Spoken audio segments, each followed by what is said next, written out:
I get questions a lot about off-season conditioning, and that kind of goes hand in hand sometimes with nutrition. And so the last couple of weeks, as I've been running the dogs here with the season ending, I thought it might be worthwhile to do a video kind of showing some exercise differences when it comes to these dogs. And so we just got done doing a run, and I'll give you a quick tour of what our run looks like.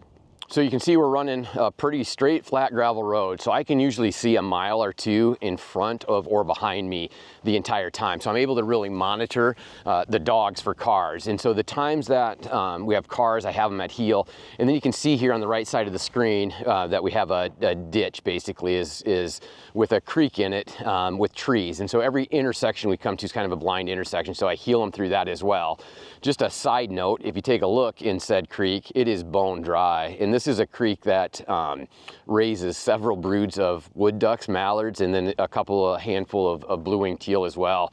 And it's bone dry right now. And for those of you wondering about our snowpack in the Dakotas, there is no snow. And so the snow geese aren't going to be stopped by a snow line here. And, you know, even though you look at the drought monitors and some of these maps that have been released about breeding conditions, at the end of the day, we're kind of in tough shape in some parts of the Dakotas, even though those maps might show otherwise. When we get on the ground, it actually is pretty dry. So just a side note there. But as you can see, I got a pretty straight, flat area to run, and that's not everybody's going to have that. But this is where we're at with these dogs running. And so you can see with how the dogs run is V is just kind of diddly-dallying out in front of me, investigating every scent on the side of the road, where Boomer actually does kind of wind sprint. So he's running out 100 to 200 yards and running back. And so it's that constant back and forth, back and forth. And so this was just an easy run. It wasn't any sort of speed workout or distance. And so if you take a look at the GPS, I did 3 miles. I'm not going to show you my pace because there was a day that I was actually what I considered a fast runner, and I'm no longer that fast runner. And when we take a look at V, on the other hand, she is just running about what I'm running. So she just ran 3 1/4, pretty leisurely pace when you look at her miles per hour.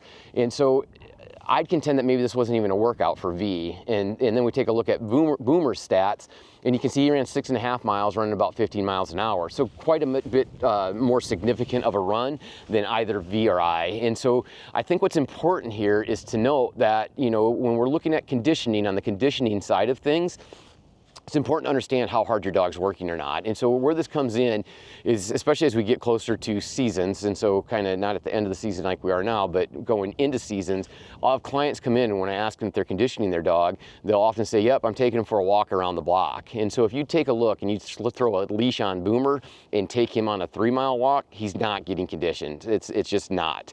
I know not everybody has the ability to do this free run like I have here, but what it does tell me is that, you know, people need to take a look at, are they actually conditioning their dog or not? And so a dog like V, I don't think is getting conditioned on runs like this. Once I start amping up my mileage, and that's where it really starts getting significant. So, you know, once I start doing speed workouts, mid-range runs, and get my long runs on the weekends in that 10+ miles, then Boomer is kicking it up where he's running almost full marathons in that same time period. So I go on a 12-mile run, and Boomer's going to be in that 20 to 26 range. And so that gets to be significant.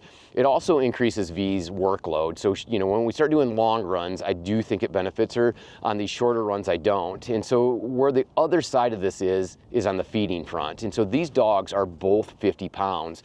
And so if I was to follow the back of the bag recommendations, I'd be feeding them the same amount, and that's just not the case with these two dogs.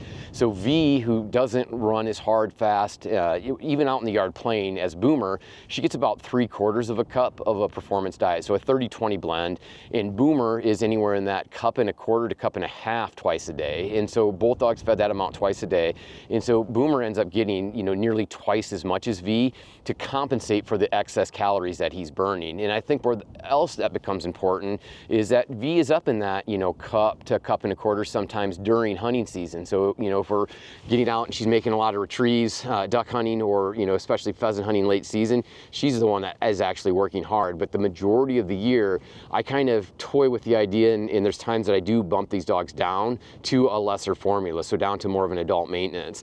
And we'll do a video when we kind of get more in depth into nutrition, kind of about the differences of those. I really, in my opinion, think that the performance diet is a misnomer. It it should have been marketed and labeled as an endurance diet, because it's really for those dogs burning a lot of calories. And so the food doesn't make the dog a performance dog. And I think that's, a lot of misconceptions out there that if you have a working dog that you need a performance diet, and that's not always the case. It's especially with the quality of some of these formulas. We all don't need to be feeding that hot of formula. A dog like Boomer needs it sometimes during the year. A dog like V needs it, and we'll make a decision. Kind of, if I start ramping up my mileage and she's able to stay in that 3/4 of a cup to a cup twice a day, I'll continue her on the 30-20 formula.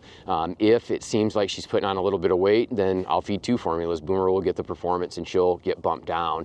And so I think what's really key in kind of the point of doing this video is knowing, like, I have 2 working dogs, both weighing 50 pounds, but the workload and the conditioning is going to be quite different between these 2 dogs. And so I'm going to have to come up with different ways to work with V, and we can talk about that this summer.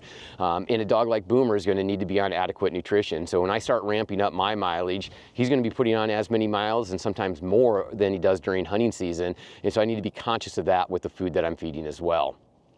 And so that's, I think, one of the biggest mistakes that we make with yo-yoing these dogs up and down as far as weight is that we just don't take into account the exertion and then the quantity of food that we're putting in them. And it's, to me, one of probably the most important things that we do, because that nutrition impacts that dog today, tomorrow, weeks from now, months from now, and really to the end of its life.